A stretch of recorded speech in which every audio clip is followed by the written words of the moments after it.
ruhiy kasallarni Daun degan parodiyasi bo'ladi. Daun degan toifasi. Bu Daun toifa eng beozor toifa bo'ladi. Beozor parodiyasi. Endi bunga endi ancha yil bo'ldi bu voqeaga. Azizlarim, agar vaqtinglar bo'lsa eshitinglar. Agar bo'lmasam o'tkazib yuborsanglar mayli. Lekin qalbida iymoni bor odam buni oxirigacha eshitadi. O'zi qisqagina. Xullas bir katta bir to'yxonada juda bir zo'r ziyofat to'y bo'lyapti. Hamma o'sha yerda endi hamma qorni to'qlar o'sha yerda. Endi bizada qorni to'qlarni chaqiradi asosan. Bechora xalq bilan ishi yo'q. Mayli Alloh beridan siqmasin. Yolg'iz ziyori Alloh. Xullas haligi katta to'yxonada katta ziyofat bo'lyapti. Shunda bir bechora hol bir inson, shu Daun parodiyali odam to'yxonaga kirib keldi.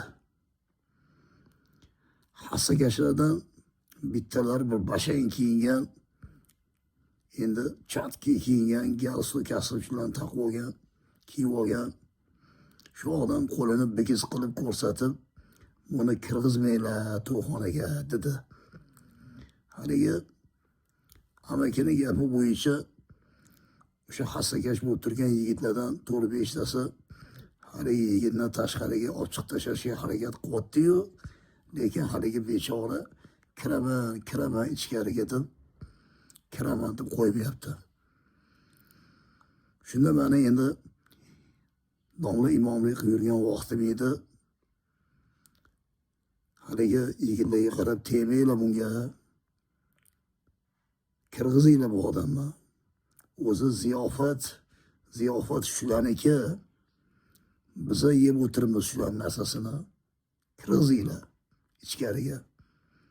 Yesa bittalagan osh yer, bir ikkita haligi dasturxon ustida turgan noz ne'matlardan bir ikkitasini cho'ntagiga solar.